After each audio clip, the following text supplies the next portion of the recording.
Pemirsa, lagi-lagi tawuran pelajar terjadi. Kali ini terjadi di kawasan Plumpung, Jatinegara, Jakarta Timur pada Rabu siang.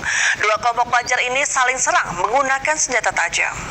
Pasangan suami istri warga asal Sumatera Selatan tak bisa berkutik saat kediamannya di sebuah kamp tambang digerebek polisi. Keduanya ditangkap karena diduga mengedar narkoba jenis sabu.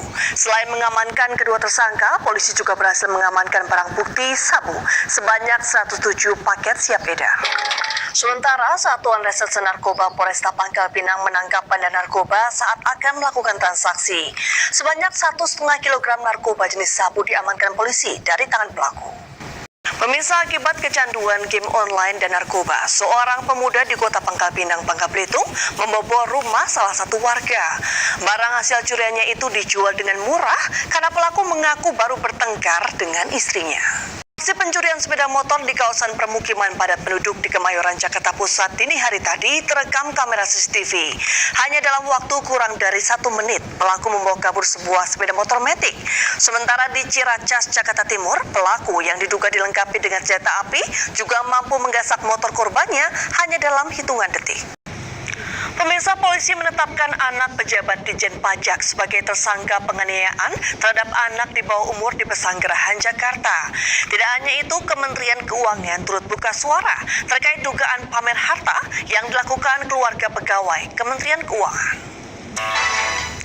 Pelaku penganiayaan anak di bawah umur Mario Dandi Satrio yang kini tengah viral di media sosial kini telah tertangkap. Mario kerap memamerkan harta kekayaannya melalui akun media sosialnya. Lalu bagaimanakah gaya hidup tersangka yang dikenal bermewah-mewah? Pemirsa, pihak Palang Merah Indonesia Kabupaten Bangkalan, Jawa Timur menyampaikan permohonan maaf terkait temuan puluhan kantong darah di tempat pembuangan sampah. Kejadian tersebut murni keteledoran sehingga limbah medis terbawa petugas kebersihan.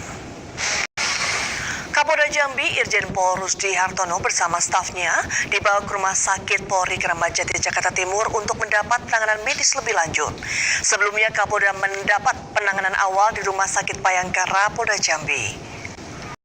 Pemirsa, Partai Perindo kembali menggelar webinar bertajuk Keberanian Publik Ungkap Kejahatan, bagaimana keseriusan LPSK memberikan bantuan pelindungan.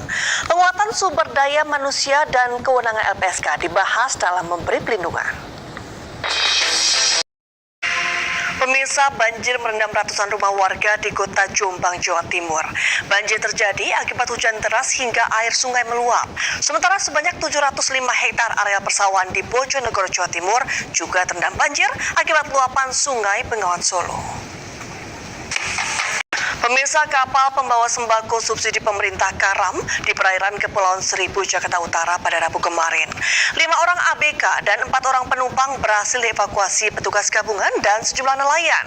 Diduga kapal dihantam ombak hingga mengalami kebocoran. Pemirsa, bantuan kemanusiaan pemerintah Indonesia untuk Turki tiba di Bandara Adana, Turki pada Rabu dini hari.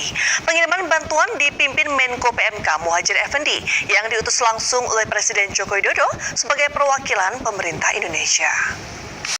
Pemirsa, sidang etik kepolisian menjatuhkan sanksi demosi atau mutasi kejabatan lebih rendah selama 1 tahun terhadap Barada Richard Eliezer terkait kasus pembunuhan Brigadir Yosua. Dengan sanksi administratif tersebut, Eliezer dapat kembali berdinas di kepolisian. Seorang pemuda di Kabupaten Musi, Banyuasin, Sumatera Selatan mempersunting 2 orang gadis sekaligus. Resepsi pernikahan yang dihadiri ribuan tamu undangan tersebut pun viral di media sosial. Pemirsa, bingung untuk menu santapan makan di rumah? Olahan ayam woku, kuliner khas Manado dengan aroma khas daun kemangi bisa diolah untuk menu makan siang ataupun makan malam. Seperti apa proses mengolahnya? Berikut liputannya. Pemirsa, kondisi kesehatan Bruce Willis terus memburuk. Bintang Hollywood itu didiagnosis demensia frontotemporal setelah 1 tahun mengidap afasia atau afasia. Belakangan dikabarkan Bruce hanya mampu mengenali Demi Moore. Pemirsa, bangkitnya pasar sektor industri otomotif pasca pandemi COVID-19 turut pula diikuti industri komponen kendaraan yang mulai menggeliat. Diperkirakan pasar industri komponen otomotif akan semakin membaik pada tahun 2023 ini.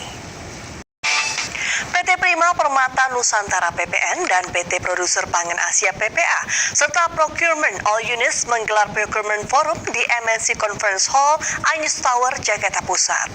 Forum ini sangat bermanfaat dan memberikan pemahaman secara penuh terkait dengan kebutuhan perusahaan. Pemirsa, informasi tadi sekaligus mengakhiri perjumpaan kita hari ini. Mari ulurkan tangan Anda untuk berbagi kebaikan kepada sesama bersama MNC Peduli melalui nomor rekening di bawah ini atau scan QRIS berikut melalui aplikasi uang digital Anda.